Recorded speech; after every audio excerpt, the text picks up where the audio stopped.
Here. Thank you.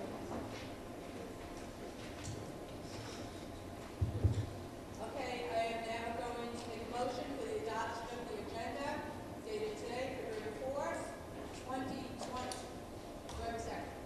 Mrs. Weisberg, all in favor? Thank you. Now we have the opportunity for the community to be heard. As if anybody who does not know, podium's right over here. You have every community member who wants to get up and speak has a 3-minute opportunity for each time that they stand up. And please write your name and your email address so that we can get back to you if there's a reason to do so. So are there any community comments? Well, there may not be. Are there any comments? Anybody? There will be a second opportunity at the end of the meeting. Okay, thank you. Okay, my opening statement, I just want to welcome everybody. There's quite a big crowd here. I'm not sure if there's something else going on besides this meeting, but it's good to see everybody. I just want to say that, we don't always, as board members, as a board member, I'll speak for myself, and my kids are out of the district, they graduated. I don't always get to see some of the day-to-day things that are going on in our schools. But today this afternoon, I and Mr. Gillier had the wonderful opportunity to go and see the robotics club at Weber after school today. It was at 4:30, I believe. And let me just mention that the club itself is funded by a Ed Foundation grant. So I'd like to just give a shout out and thank you to them, but also a terrific shout out to Jean Zay, Mrs. Zay, who does a wonderful job with an amazing group of kids.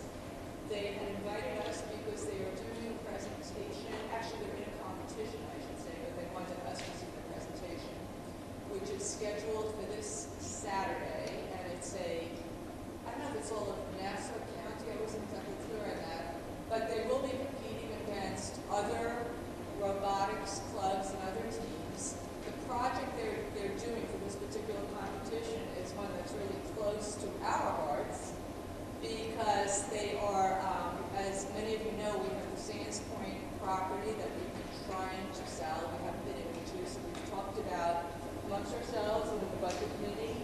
We've talked about other things that could be done with it in a productive way and what we could do to make that property useful and something that would benefit the students as well as the community. The students came up with a proposal for what we could do with the property, and they actually thought it out, worked it out. They have a board that they're going to use for the presentation. And their recommendation is that we create a STEAM center. They gave very good reasons for why it should be, and from a student perspective, which was beautiful. And these kids were just thought of, the schedule, when it would be used, the reasons why we would have to take down a building, because as they knew, the building there's a little building on the property, dilapidated. They even suggested that, they know it's expensive to build a center, but they even suggested that we partner with any number of big tech companies that are moving to the New York area, because the tech companies would like to spread goodwill and to show that they're, good members of the community at large, as well as they give tax break for helping us out. So anyway, I just wanted to mention that because it was just really a great experience. I wish Mrs. Zay and the team the best of luck, but they've already, in my mind, accomplished so much that whatever they do on Saturday will just be extra. So thank you, Mrs. Zay.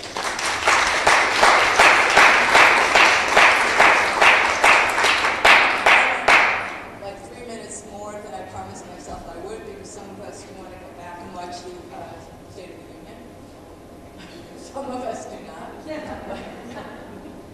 Next, we will now have the report of the superintendent of schools.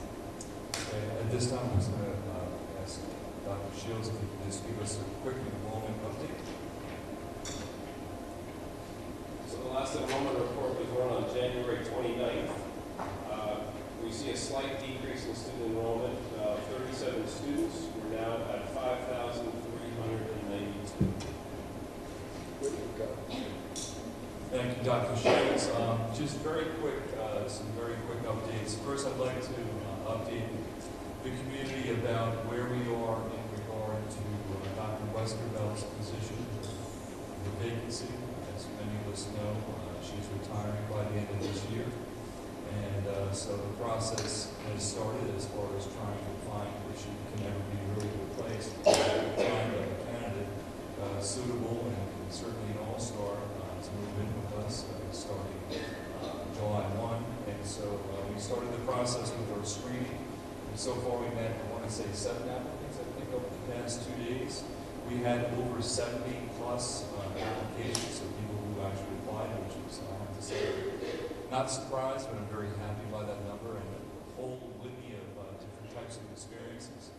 So we have, I would say, a pretty aggressive timeline as far as what we're looking to do as far as my recommendation to the board as far as an appointment. We're looking by the end of March, if possible, if all the stars align. So that's where we are right now. And so far, I have to say, we're pretty optimistic with what we've seen so far. So we'll continue to update the board and certainly the community as we move through that process. Just a gentle reminder that the district's State of the District, which will the State of the Union, the State of the District will take place on February 25th. It will take place at our board meeting, so I'm hoping you can physically be here, but if you can't, we are going to make sure that it's live streamed so you can watch it at either a different time or a later date if you so choose. It should take from start to finish about 45 minutes to 50 minutes, and I'm going to try to really keep it within that time frame. But I really believe it's one of the things that we can't miss. I'm hoping you can join us with that. The last thing I want to do, and I think we're going to touch upon this in some ways when we talk about the legislative task force, we were really fortunate to have NICED's bus tour stop by Port Washington last week.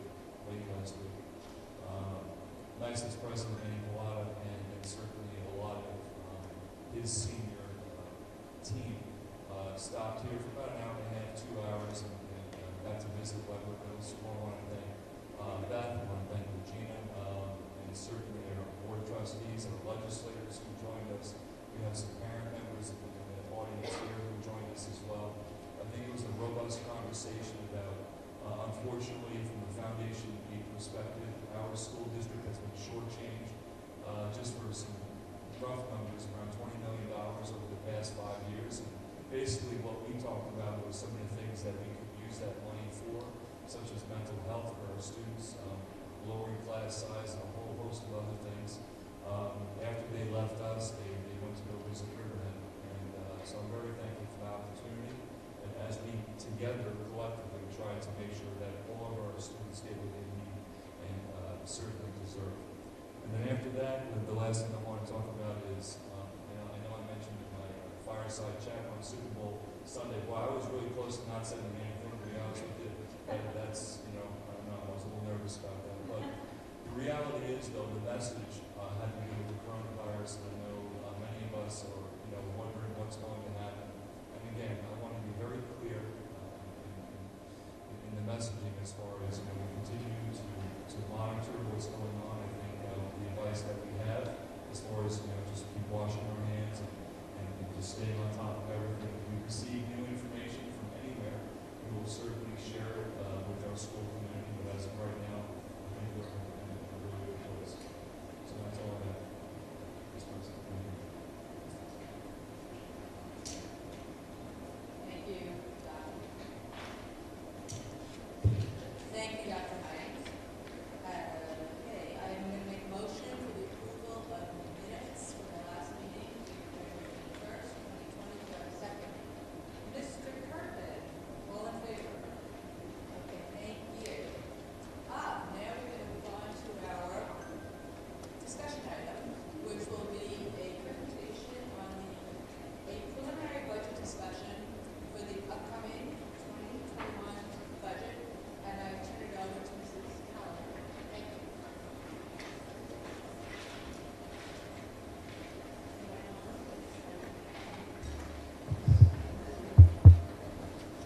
Good evening. Can everybody hear me?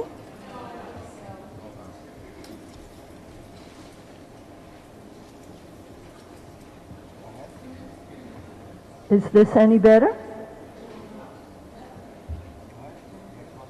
1, 2, 3. Any better? How about now?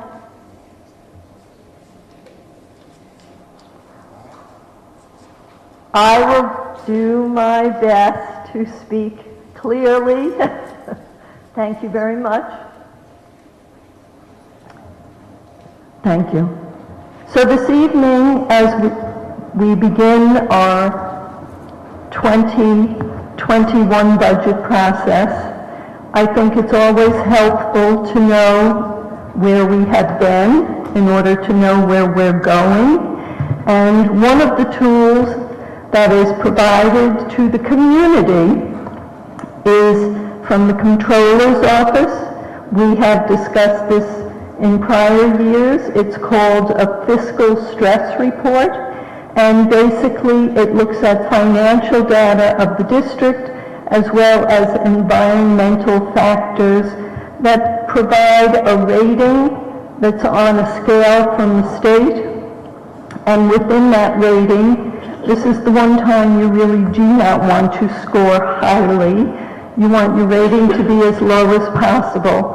If you score 25 or above on the fiscal stressors, then you're considered susceptible to stress, and over 29 for environmental creates the same issue.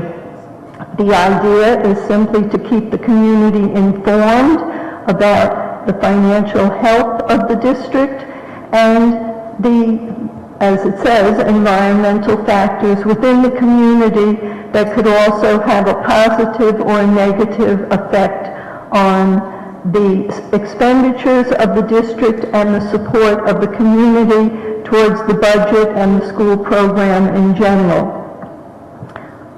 I will tell you this will be on the website tomorrow because a lot of this material is printed very small and it's not that easy to read. So the fiscal stress monitoring system is, as I said, information that actually comes from every district in New York State and is forwarded to the State Education Department and then picked up by the Office of the Comptroller. The fiscal stressors talk about revenues versus expenditures, and the environmental ideas talk about trends within the community that can either be positive or negative. And the state provides a weighted scoring system when it comes to the financial aspects of the district. The major one for fiscal has to do with the year-end fund balance. This is an item that we discuss every October with our external auditor, and which the board discusses in great detail as we move forward in our budget process to determine how we can help to offset the taxes for the community. We do not have to deal with operating deficits in this district, and our cash position has generally been favorable. We do use short-term cash. It's called, in our case, it's called tax anticipation notes, and that is also part of the scoring that the state requires. Among the environmental factors are things such as class size, teacher turnover rate, the number of economically disadvantaged students, the budget vote approval percentage, which is one of the reasons we always ask people to come out and exercise their right to vote, and the percentage of English language learners. And the following page is as if you went to the optometrist's office and I was asking you if you can read the bottom line. So it really is intended to show you that there's a 100-point scoring system and what the numbers are that get you either into susceptible, moderate, or significant stress. I am very happy to report that Port Washington is not in any degree of fiscal stress. What I have shown you, however, is the last 3 years and the scores that we have received. And you will see that in 2017-18, we had a higher score because our fund balance, our unassigned fund balance and our total fund balance was less than what the state believed to be optimal. So again, as I said, this is something we discuss each year with the board when it comes to budget, and the external auditor reviews this in detail in October. The following page is even worse than 2 pages before, which talks about the environmental stressors, and we have always done quite well in that area. In 2018, our score was 15, and this year our score is 10. And the only area in which we have any points at all relates to the percent of English language learners. And I would imagine that the state's expectation is that with a greater percentage of English language learners, there's greater specialty teachers who are needed, and perhaps in some instances this would not allow for as high a percentage of voters for or against the school budget, because some people may not already be citizens. And then it simply, as a summary, explains that the regional breakdown of school districts that do experience stress seem to be further downstate, and on Long Island in particular, there are issues. As we know, in many of the Suffolk school districts, there's a very large population of English language learners, and many school districts are experiencing the financial stressors of not being able to maintain large fund balances because of the levy limit that it has been in place since 2012-13. So we'll move on to the beginning of our budget development. And this is a very long process. There are many factors that we need to develop in order to provide the board with full information, including large numbers relative to our overall budget. So the teachers' retirement system percentage of contribution that's required to the state has actually changed since this form was put up. We were estimating it was going to be 10.25% of the overall salaries of our certified staff, but we just received a number that is going to be 9.53, which will help to adjust certain other numbers. Our employees' retirement system contribution is 14.6. Our health insurance contribution for 1 year has remained neutral, which is significant. Normally, we see our health insurance costs go up at least over $1 million a year. Our debt service will be going up some because each year we are paying for our annual borrowing on our 2015 bond. And our transfer to capital line is what we refer to when we talk about work that's going to be done mainly in the facilities, whether it's refinishing a track, putting a roof section on a building. We've had some extensive discussion in our budget and facilities meeting, but do not have a final number yet for that factor of the budget. We do know that the tax levy limit that's been promulgated by the state is 1.81%. That's a major factor that we put into the formula. And something else called the property growth factor, which really is not expansive at all for us. It's 0.6%, because the town is pretty much built out. There's no place else to expand for property growth. And then pilots are payments that we receive instead of tax payments. And that information comes from the county. We have a very large pilot with LIPA, and each year those numbers vary, and we have to receive that from the assessor's office. We do know the state aid based at least on the governor's proposal. That is not necessarily the final number, but that's the estimate we'll be using at this time. As I said earlier, the board does make a contribution of the district's savings, which we refer to as fund balance, to help offset the tax levy limit. That is a matter under discussion. And within the tax levy limit, there is a new factor relative to BOCE's capital expenses, which is going to be added to that formula. I think for Port Washington, it may have a $20,000 difference. It's not going to be significant at all. But what is significant is that we received word from our major transportation carrier that they are not planning on renewing their contract with the district. That does not mean they will not be our carrier next year, but it means that they are unable to meet their expenses based on extending contracts year after year after year.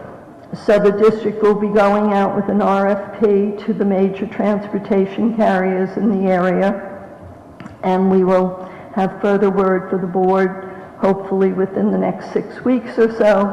And what I am hearing from my colleagues is that districts are experiencing anywhere between a 15 to 20% increase in transportation costs, which for us could mean close to $500,000, but that number is yet to be seen. So these are all things we talk about. If you come to our budget and facilities meeting, Mr. Kirkman will tell you more about that later. With all of those things being considered, I just want you to remember, as I say every year, if you did not live in Port Washington, you would probably live in one of these other 11 towns. And based on the 2018-19 cost per pupil, which is the most current number available, Port Washington is providing an excellent education and as economically as possible. As you can see, we are always either the lowest or the second lowest of the school districts in all the years I've been providing this report relative to a per pupil basis. Now, with the information that I have put together so far for the committee, we do have some key increases. I'll simply tell you they're in areas of instruction. You'll be able to look through the list on your own tomorrow. But we have instruction,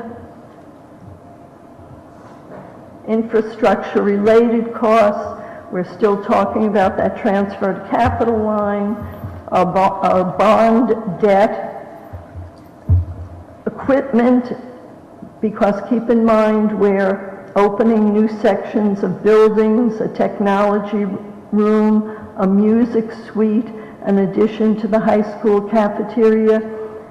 We need furniture, we need equipment for technology, and all of that is at least being put into the preliminary version of the budget that's still certainly under investigation and discussion within the central administration as well as with the Budget and Facilities Committee. We have security-related increases now that we have new vestibules and we have outside monitoring systems and cameras within the buildings. There are ongoing costs for those related security needs. And as I mentioned to you about the transportation, that's a key issue. And then, so that you could see in greater detail when we're talking about the transfer to capital line, all of these items are under discussion. The replacement of the major portion of the South Salem roof and a portion of the high school roof, the high school serving line in conjunction with the expansion of the high school seating area for students, the sealing of the district-wide track, and asbestos abatement. That is actually the end of my presentation, but if anyone on the board would like questions, I'm happy to answer.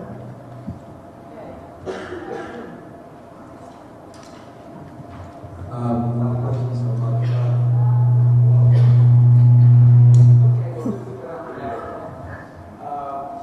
So I guess we didn't get these lower numbers just by magic. We did it because of your hard work and your pushing everything together. Microphone.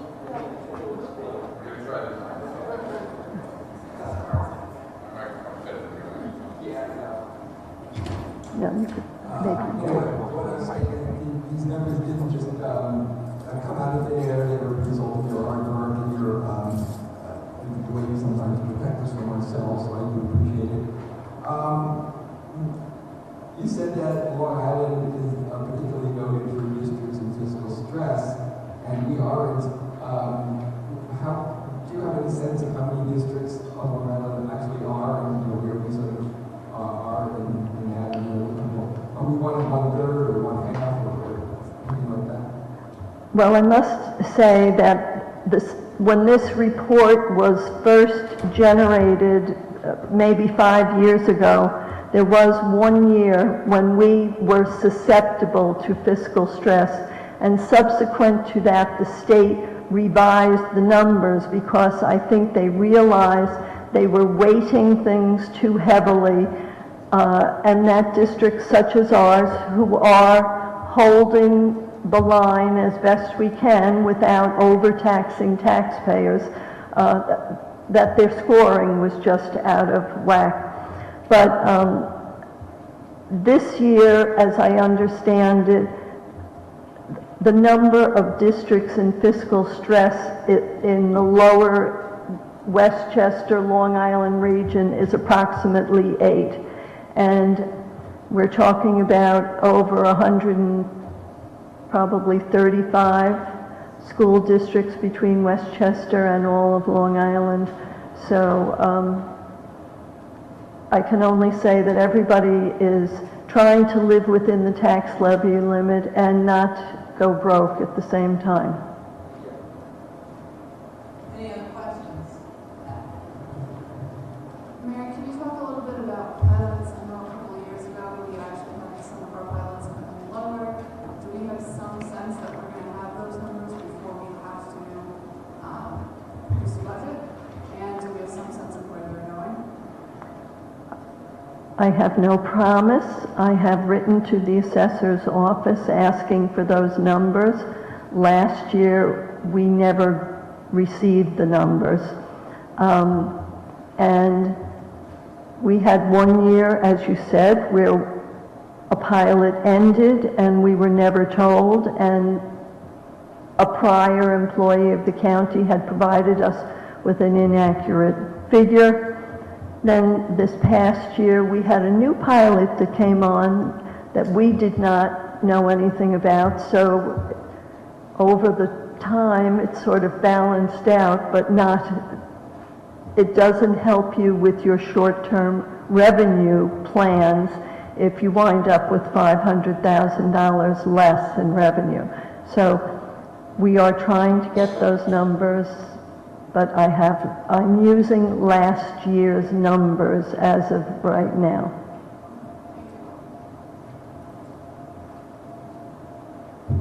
Any other questions from anybody up here?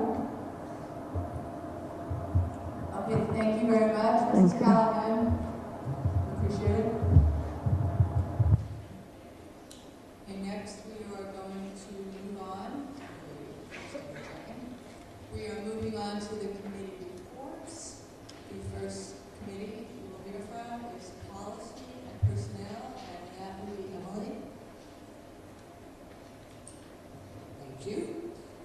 The Policy and Personnel Committee met on January 22nd. We reviewed many policies, some of which will actually be on for first reading tonight. Our next meeting is on February 12th at 9:15 a.m. in the Administrative Annex, where we'll be discussing policies such as standing committees, executive session, policy dissemination. We will discuss again further discussion and further update on our academic integrity policy. We will have a website review, the subcommittee that has been working on getting some changes done on the website. And we will begin a discussion on creating an environmental sustainability policy. So please join us. Thank you for that report. Now we have Mr. Kirkman to report on the Budget and Facilities Committee. Thank you, President Johnson. The Budget and Facilities Committee met last week. We discussed, among a couple other things, the need for additional roofing and how we are going to finance that.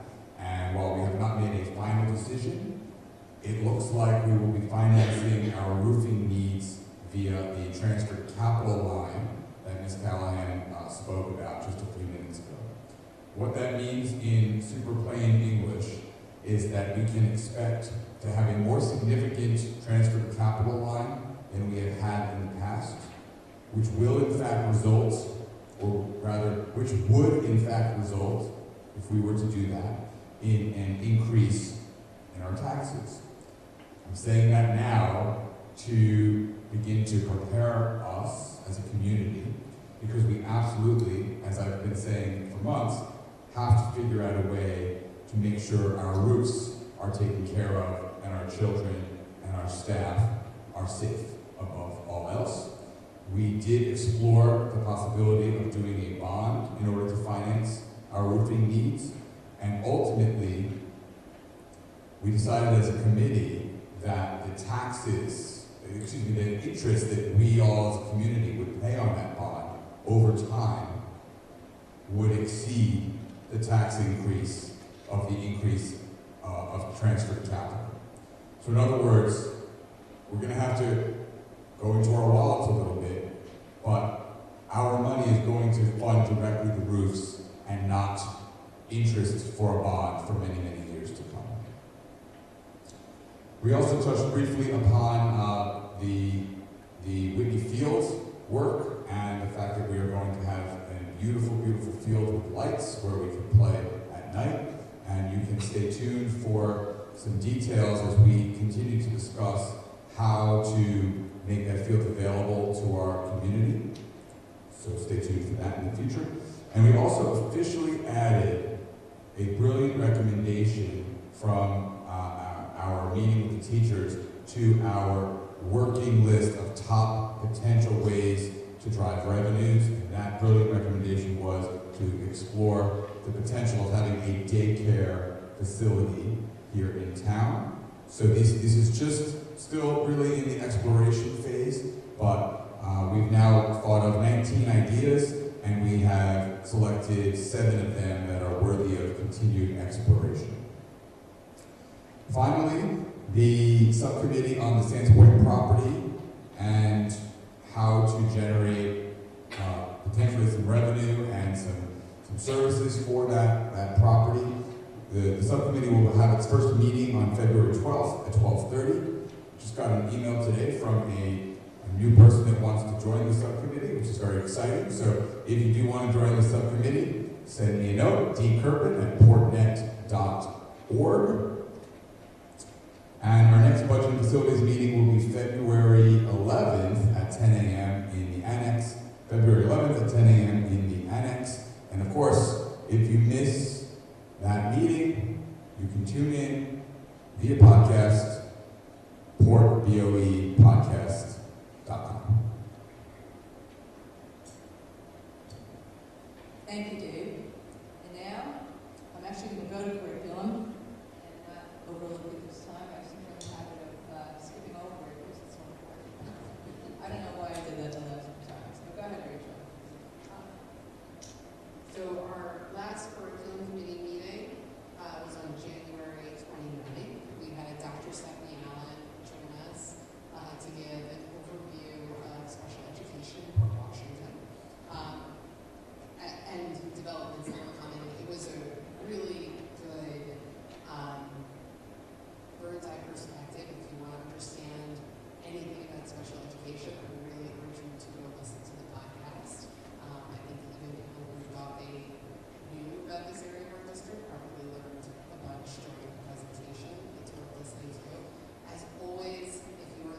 past Thursday, okay. There were several points that were discussed. It was, I think, a pretty good turnout from what I hear. There was a discussion of the various Stephen Hall presentations. The task force also talked about ways to speak to parents and students about vaping and substance abuse and opioid addiction. Obviously, very, very important issues and conversations. Also was a discussion of Dr. Stephen Dewey, who speaks to the effects of addictive drugs on the human brain. The next meeting is scheduled for next on March 12th. I believe the meeting starts at 12 or 12:30? 12:15 at the Kathy Mooney Annex, and that will be, as I say, on March 12th. Next, a quick report and update on the Diversity Committee, which I co-chair. I share the sharing responsibilities with Cheryl Sapira, who's the director of our ENL program. We've not had a meeting since the last board meeting, but letting everybody know, because everybody's welcome to come. Our next meeting is on Valentine's Day, February 14th, at noon in the Kathy Mooney Annex. But just to let everybody know, a number of members from the Diversity Committee went to see a terrific presentation at Hofstra University. I think it was just yesterday, hard to believe. Was that just yesterday? Okay. Deb was there, I was there, Mrs. Shapiro was there, another member of the Diversity Committee was there. And from what I heard, I didn't see, but I understand that there were also some of our teaching staff were there, but it was in a very large space. It's the Adams Playhouse at Hofstra, which must seat like 800 people. Anyway, this was part of a lecture series by Hofstra, hosted by Hofstra, I should say. And the subject of our meeting was the 1619 project. It's I won't go into the whole thing, you can definitely look it up online.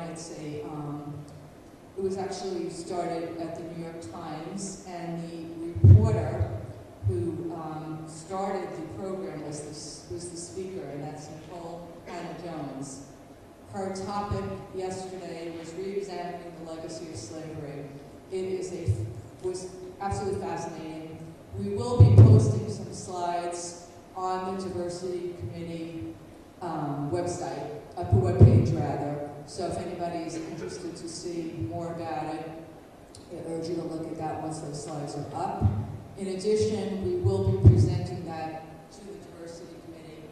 Some of what we learned at that lecture yesterday, we will be presenting on February 14th, and everyone's welcome to come. So again, the next meeting is next week.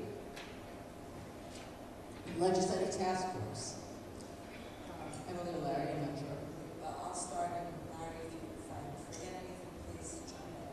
So, as everybody knows, we were supposed to have a legislative forum on January 30th. We postponed it because we felt that we were not fully ready with that presentation. And in discussion, we decided that we were going to do it in electronic version. So, this coming week, we will be recording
thank you for that, and thank you for the committee reports. Next we move on to the action items.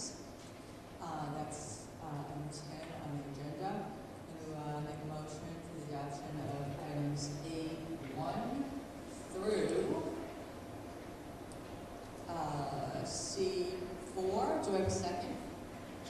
Okay, Mrs. Weisberg, all in favor?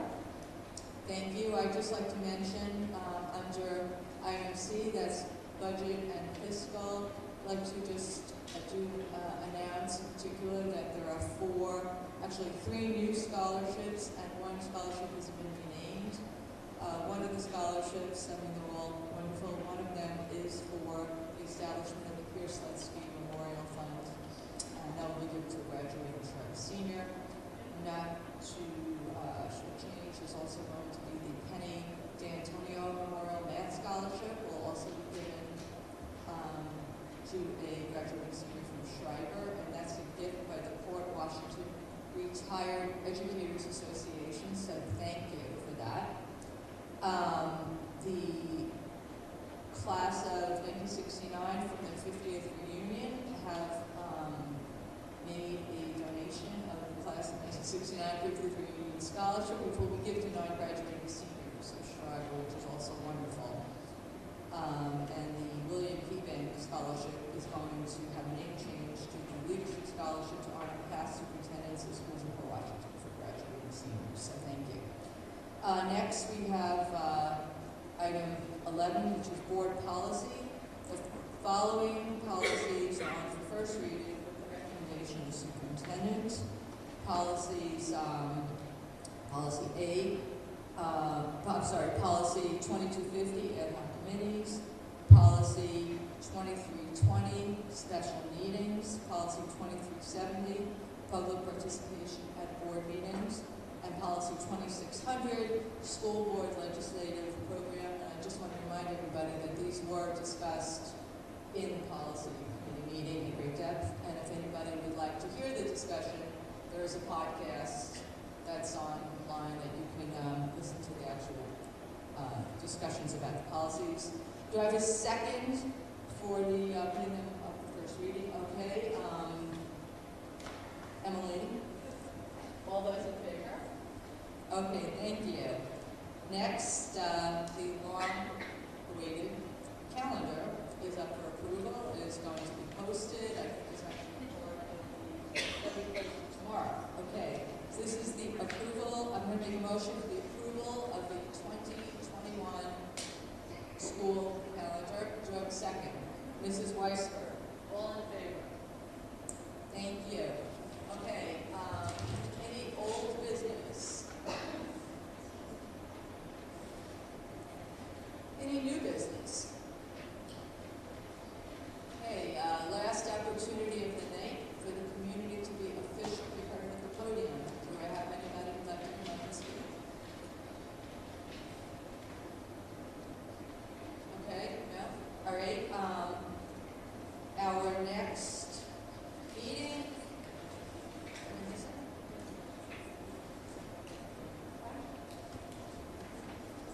I like to be told what to do. The next meeting is February 25th, and as Mrs. Weisberg has just reminded me, it will include the State of the District presentation. So I urge everybody to come. It will be in the auditorium, so we'll have lots of room. It will not be in the auditorium. Well, we'll still have lots of room because we'll bring more chairs into this room, unless you're going to be